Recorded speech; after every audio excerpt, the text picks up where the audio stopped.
नमस्कार दोस्तों, कैसे हैं आप लोग। आज इस वीडियो में मैं बात करूंगा जियो फाइनेंशियल सर्विसेज के जो डीमर्जर हुआ है रिलायंस इंडस्ट्रीज से, उसकी फाइनेंस कंपनी का, उसके बाद उसकी स्टॉक की लिस्टिंग होना है, उसकी डेट आ चुकी है। तो उसकी सारी डिटेल जियो जो फाइनेंशियल सर्विसेज के अलग से जो स्टॉक लिस्ट होना है, तो उसकी मैं कंप्लीट जानकारी आपको दे रहा हूं। इत्मीनान से आप समय निकाल कर सुनेंगे तो नो डाउट आपको ये वीडियो बहुत फायदेमंद होने वाली है। और बिल्कुल भी अगर आपको जो भी समझ में नहीं आता है, आप मुझे लिख भी सकते हैं। हम बात कर रहे हैं जियो फाइनेंशियल के जो शेयर है जो अब लिस्ट होने वाला है, उनका सारा प्रोसीजर कंप्लीट हो चुका है रिलायंस का। और रिलायंस का प्रोसीजर कंप्लीट होने के बाद में अब वो डेट आ गई जिस डेट पर ये लिस्टिंग होना है। और साथ के साथ प्राइस भी मैं आपको बताऊंगा कि किस प्राइस पर जियो फाइनेंशियल का शेयर लिस्ट होना है ट्रेडिंग के लिए। उसके बाद आप लोग, हम लोग कोई भी उसमें रिटेल ट्रेडिंग कर पाएंगे। और कैसा रहने वाला है, इसका फ्यूचर कैसा दिखाई देता है, किस तरह का एनालिसिस हमारा बनता है, वो आपको सुनना बहुत जरूरी है और जरूर आपको फायदा होगा। अभी आप देख भी रहे होंगे पिछले कुछ समय से जो फाइनेंस का सेक्टर है या बैंकिंग का सेक्टर है और उससे रिलेटेड जैसे एनबीएफसी के जो सेक्टर्स हैं, जो लोन्स प्रोवाइडिंग जो कंपनियां होती हैं, चाहे गोल्ड से लोन देती हैं, चाहे वो छोटे लोन देती हैं, नॉन बैंकिंग फाइनेंशियल का जो कंपनीज होती हैं, उस तरह की जो सर्विसेज प्रोवाइड करने वाले या फिर छोटे प्राइवेट बैंक हैं, उनके स्टॉक में आजकल आप देख रहे होंगे कि अच्छी तेजी देखने को मिली है। हालांकि प्रेजेंट आज के अगर हम वीक की बात करें तो मार्केट में पोजीशन थोड़ा डाउन रही है, लेकिन फिर भी कुछ स्टॉक ऐसे हैं जिन्होंने बहुत अच्छी तेजी भी देखने को मिली है। टू द पॉइंट, इस वीडियो में बात हो रही है जियो फाइनेंस की, तो जियो फाइनेंस की ही सारी बात मैं आपको बताने वाला हूं। कंपनी ने डीमर्जर पहले हुआ, रिलायंस ने डीमर्जर किया, डीमर्जर के बाद में ये कंपनी सेपरेट एंटिटी बनाई गई है और उसके साथ में ये आप लिस्टिंग के लिए तैयार है। और बाजार में जब लिस्ट होने वाली होती है तो लिस्टिंग की एक डेट तय की जाती है, साथ के साथ एक प्राइस तय किए जाते हैं, जिसके बाद में मार्केट उस चीज को लेकर के सजग रहता है और जो भी इन्वेस्टर है उसमें अपना प्लान करते हैं, साथ के साथ फ्यूचर देखते हैं कि किस तरीके के प्रॉफिट बन पाएंगे या फिर लॉसेज होंगे या आने वाले फ्यूचर में किस तरह का इसका कंपनी का देखने को मिलेगा। तो वो सारी डिटेलिंग पे बहुत सारे ब्रोकरेज हाउस हैं, अपनी अपनी राय दे रहे हैं। अब मैं इसमें कोई ऐसी स्पेशल राय आपको नहीं दूंगा कि बाइंग की या से आप बाय करें या मस्ट बाय है, ऐसा नहीं मैं बोलने वाला हूं। लेकिन आपके डाउट्स और कंपनी की जानकारी आपको होना चाहिए। अगर आप एक अच्छे इन्वेस्टर हैं तो आपकी वही एक पहचान है कि जरूरी नहीं है कि उस स्टॉक में आप इन्वेस्ट करते हो, लेकिन उस कंपनी की आपको जानकारी होनी चाहिए हर कंपनी के बारे में, अगर आप इसमें रेगुलर बेसिस पर मार्केट में ट्रेड करते हैं। हम बात कर रहे हैं जियो फाइनेंशियल की, तो रिलायंस इंडस्ट्री जो है उसने पहले ही अपनी जानकारी दी थी, इस बारे में मेमोरेंडम आ चुका है। और कंपनी रिलायंस इंडस्ट्रीज ने कहा है कि जितने भी रिलायंस के जो रेगुलर जो इन्वेस्टर होते हैं उनको जियो फाइनेंशियल सर्विसेज के शेयर अलॉट करेंगे।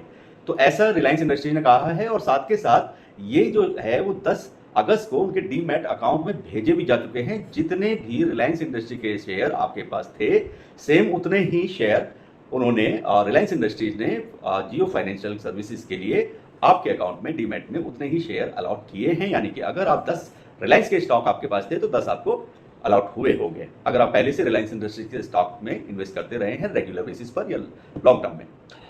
और या उसकी जो रिकॉर्ड डेट थी उसके आसपास भी अगर आपने किया होगा तभी भी आपको ये जियो फाइनेंस के शेयर अलॉट हो चुके हैं और वो 10 अगस्त को 2023 को अलॉट हो चुके हैं। अब तक सबके डीमैट अकाउंट में आ चुके हैं अगर आप रिलायंस के पहले से शेयर होल्डर हैं तो। अपनी पेरेंट कंपनी, जो पेरेंट कंपनी तो वही हुई रिलायंस, तो पेरेंट कंपनी हम उसी को बोलेंगे। तो रिलायंस जो पेरेंट कंपनी है, पेरेंट कंपनी से जियो फाइनेंशियल का डिमर्जर होने वाली जो जियो फाइनेंशियल है वो बाजार में अब लिस्ट होने के लिए तैयार है और साथ के साथ डेट का भी खुलासा हो गया है। जियो फाइनेंशियल शेयर बाजार में 21 अगस्त को लिस्ट होने जा रही है। जी हाँ, 21 अगस्त को, यानी कि नेक्स्ट वीक। आज है 18, कल 19, सैटरडे को 19 है, 20 का संडे और मंडे को मार्केट ओपन होगा और इस कंपनी की लिस्टिंग तय समय से होनी है। 21 अगस्त 2023 को ये कंपनी जियो फाइनेंशियल लिस्ट होने जा रही है मार्केट में। और रिलायंस के शेयरधारकों को कंपनी अपने शेयर पहले से ही अलॉट कर चुकी है, ये मैं आपको बता ही चुका हूँ। अब आगे की बात करते हैं, रिलायंस इंडस्ट्री ने और क्या क्या बताया है या किस तरह की जानकारी शेयर की है। तो कंपनी ने कहा है कि जियो फाइनेंशियल सर्विसेज के स्टॉक 10 अगस्त को उसके शेयर होल्डर्स के अकाउंट में, डीमैट अकाउंट में कंपनी ने जारी कर दिए हैं। प्राइस डिस्कवरी प्रोसेस के बाद ही बाजार जियो फाइनेंशियल के लिए 261.85 रुपीज पर शेयर के भाव पर सहमत हुआ है। इट मीन्स कि जो प्राइस इस जियो फाइनेंशियल सर्विसेज के जो शेयर का प्राइस तय किया गया है वो प्राइस है 261 रुपये 85 पैसे पर ये लिस्ट होगा। जी हाँ, 261 रुपये 85 पैसे पर ये लिस्टिंग प्राइस इस कंपनी का रहने वाला है, जियो फाइनेंशियल का। और ये सोमवार से इसमें ट्रेड करने की आपको एंट्री मिलने के लिए एकदम से रेडी है और ये मार्केट पे लिस्टिंग 21 से होगी और ओपन हो जाएगी। उसके बाद में आप इसमें ट्रेड कर पाएंगे और स्टार्टिंग प्राइस जो रखा जाता है वो लिस्टिंग प्राइस है 261 रुपये 85 पैसे, 261 रुपीज 85 पैसे। अब बात होती है कि मंडे को ये कंपनी का स्टॉक लिस्ट होने वाला है, तो क्या जरूरी है, किस तरह की आपको प्लानिंग करनी चाहिए, वो मैं आपको बता देता हूं। कंपनी रिलायंस इंडस्ट्रीज से डीमर्जर होकर बनी है, पहली चीज। और डीमर्जर होकर बनी है तो रिलायंस इंडस्ट्री लिमिटेड के जो इन्वेस्टर हैं उनको रिलायंस इंडस्ट्री के एक शेयर के बदले एक शेयर जियो फाइनेंशियल सर्विसेज का भी दिया गया है। वो डीमैट अकाउंट में 10 अगस्त 2023 को उनको अलॉट हो चुका है। और अलॉटमेंट के लिए 20 जुलाई की जो डेट थी वो रिकॉर्ड डेट तय की गई थी। तो 20 जुलाई तक अगर आप RIL में इन्वेस्टर थे तो आपको भी वो शेयर जियो के लिए अलॉट हुए होंगे। ये क्लियर हो गया। तो रिकॉर्ड डेट पर स्पेशल सेशन हुआ था, उसकी जो प्री लिस्टिंग प्राइस थी 261 रुपीज 85 पैसे, उसी तय प्राइस पर यह शेयर अलॉट किया गया है, जो कि बाजार के अनुमानों से काफी ज्यादा है। और मेरा भी जो अनुमान था उससे भी ये बढ़कर थोड़ा ज्यादा या महंगा मुझे लगा है। मेरा अपना भी मानना ये था कि ये 200 रुपए के आसपास ये प्री लिस्टिंग प्राइस होना चाहिए, 200 रुपीज के आसपास। एनीवे, अब ये लिस्टिंग जो प्री लिस्टिंग प्राइस रहा है वो 261 पर लिस्ट हो रहा है। तो ब्रोकरेज बाकी जो फॉर्म्स हैं वो भी इस बात को मानती थी कि इसकी कीमत 200 रुपए के आसपास होनी चाहिए थी, शुरुआती कीमत। अब हालांकि 261 रुपीज 85 पैसे का पर शेयर पे ये अलॉट हुआ है, इसी शेयर प्राइस से ये इसकी लिस्टिंग स्टार्ट होने वाली है। अच्छा, लिस्टिंग के दिन और भी किन किन बातों का असर दिख सकता है स्टॉक पर, वो मैं आपसे डिस्कस कर लेता हूँ। प्राइस डिस्कवरी के बाद लिस्टिंग से पहले जियो फाइनेंशियल सर्विसेज ने कारोबार अपने बिजनेस को लेकर के बहुत सारे कदम भी उठाए हैं और जियो फाइनेंशियल ने बहुत सॉलिड प्लानिंग भी की है, जिसका असर स्टॉक पर देखने को मिल सकता है। और मेरा अपना मानना यह है कि वो पॉजिटिवली अप्रोच या पॉजिटिव साइड में देखने को मिलेगा। जिस तरह की प्लानिंग, ठोस प्लानिंग जियो फाइनेंशियल सर्विस ने की है, उसके लिहाज से मैं ये समझता हूं कि बाजार में पॉजिटिव मार्केट या पॉजिटिविटी इनके स्टॉक में देखने को मिल जाएगी। जियो फाइनेंशियल ने म्यूचुअल फंड बिजनेस के लिए एक दूसरी कंपनी से जॉइंट वेंचर किया है, जेवी किया है। उस कंपनी का नाम है ब्लैक रॉक। वो कंपनी क्या करने वाली है, वो कंपनी भी एक बड़ी और अच्छी नामी कंपनी है। उस कंपनी की ये सारी सर्विसेज, जो भी वो कंपनी जिस पार्ट में वो ब्लैक रॉक बहुत मजबूत है, उसका भरपूर फायदा जियो फाइनेंशियल उठाने वाली है। बिल्कुल क्लियर कट बात है। और ऐसा ही कंपनी के उसमें करार में भी है कि उन्होंने जो जॉइंट वेंचर किया है उसमें जियो ब्लैक रॉक, जो ब्लैक रॉक कंपनी है उसके साथ जो जेवी हुआ है, उसमें ब्लैक रॉक की इन्वेस्टमेंट की जो मैनेजमेंट है वो चीज का वो जियो फाइनेंशियल यूज करेगा। रिस्क मैनेजमेंट एक चीज होती है, तो रिस्क मैनेजमेंट पावर को भी वो यूज करने वाले हैं, प्रोडक्ट को यूज करने वाले हैं, ऑपरेशंस को भी यही जियो फाइनेंशियल यूज करेगा। साथ के साथ स्केल्स और टेक्नोलॉजी से जुड़े हुए जितने भी स्पेशलिटी ब्लैक रॉक के पास है, उसका फायदा जियो फाइनेंशियल सर्विसेज का ये कंपनी उठाने वाली है। ऐसा जेवी के बाद का प्लान है। इनका जो जॉइंट वेंचर हुआ है वो बेसिकली इसी के बेस पर इन लोगों ने प्लान किया है। तो इसका फायदा फाइनेंशियल सर्विसेज जियो को मिलने वाला है। और जियो फाइनेंशियल ब्लैक रॉक को क्या देने वाला है, ब्लैक रॉक के साथ में जो जेवी हुआ है उसमें जियो फाइनेंशियल ब्लैक रॉक को क्या देने वाली है वो भी मैं बता देता हूँ।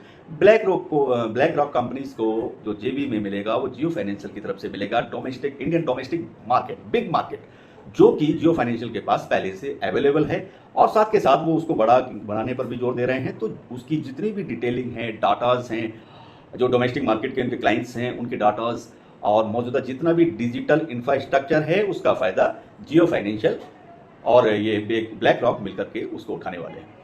तो ये तो इनकी प्लानिंग है। तो प्लानिंग के अकॉर्डिंग जॉइंट वेंचर में जेएफएस और ब्लैक रॉक 15-15 करोड़ डॉलर, जी हाँ 15-15 करोड़ डॉलर जो है ये शुरुआती टाइम में इन्वेस्ट करने वाले हैं। यानी कि 15 करोड़ डॉलर जियो फाइनेंशियल सर्विसेज करेगी और 15 करोड़ डॉलर ही आपकी ब्लैक रॉक कंपनी करेगी। ये दोनों का जेवी करार हुआ है और ये शुरुआती इन्वेस्ट है। उसके बाद इन्वेस्ट इनका और भी बढ़ते रहने वाला है। तो 15 करोड़ डॉलर का अभी स्टार्टिंग का ये इन्वेस्टमेंट है इनका। और जॉइंट वेंचर के सभी तरह के जो अनुमानित जितना भी काम करने के लिए जो भी फंड वगैरह चाहिए, तो उसका भी ये काम, उसका भी जितना इंतजाम है वो सब भी ये दोनों कंपनियां मिलकर करने वाली है। कंपनी को अपनी मैनेजमेंट की टीम भी अपनी ही जियो फाइनेंशियल रखने वाली है, मैनेजमेंट की टीम। और वहीं अगर 17 अगस्त की बात करें, 17 अगस्त को एक ऐलान हुआ था जियो फाइनेंशियल की को जो FTSE इंडेक्स होता है उससे इसको बाहर कर दिया गया था। ये कदम 22 अगस्त से लागू होगा। दरअसल ये कदम लिस्टिंग के बाद सामने न आने के बाद उठाया गया है। इसकी वजह से स्टॉक के डीमर्जर के बाद ट्रेडिंग एक्टिविटी नहीं दिखाई दी थी, तो इंडेक्स ने 20 जुलाई को जियो फाइनेंशियल को इंडेक्स में शामिल किया था। और एफटीएससी जो पॉलिसी होती है उसके मुताबिक अगर 20 सत्र यानी 20 डेज तक ट्रेडिंग को लेकर के अनसर्टेनिटी बनी रहती है तो स्टॉक की दोबारा से जैसे हिंदी में बोलेंगे उसको समीक्षा टाइप की जाती है, दोबारा से उसको रिकंस्टिट्यूट किया जाता है, उसको दोबारा से विचार किया जाता है। तो वो सब होने के बाद में अब वो फाइनल हो चुका है। अब बात आती है प्राइस डिस्कवरी पर तय जो हुआ है स्टॉक का प्राइस वो किस बेस पे हुआ है।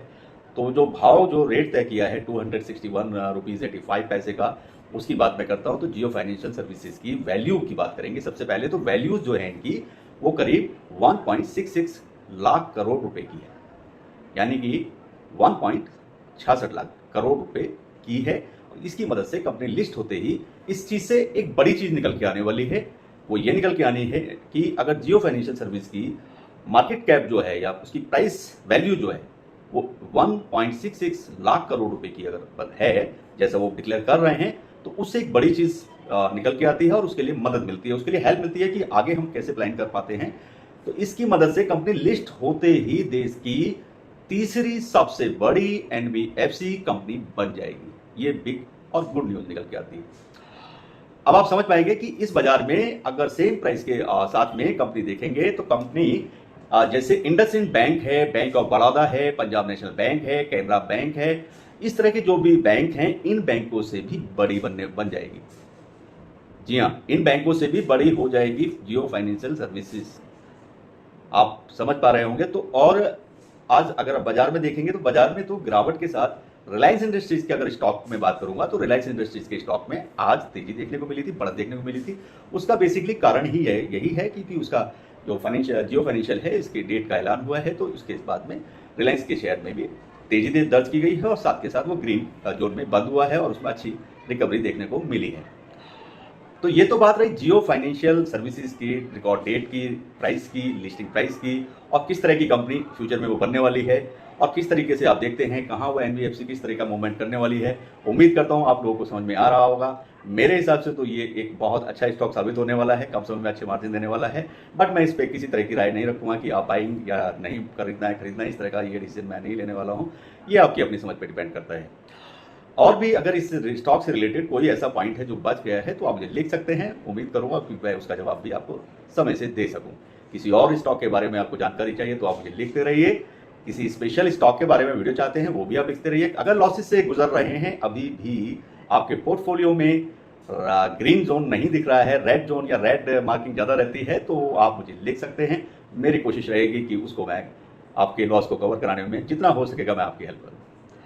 जल्दी से चैनल को सब्सक्राइब कर लें, लाइक कर लें, बेल आइकन के बटन को प्रेस कर लें, जिससे समय से वीडियो आपको मिलती रहे। इसी के साथ वीडियो मैं यहीं समाप्त करता हूं। सबको नमस्कार, खुदा हाफिज एंड बाय बाय।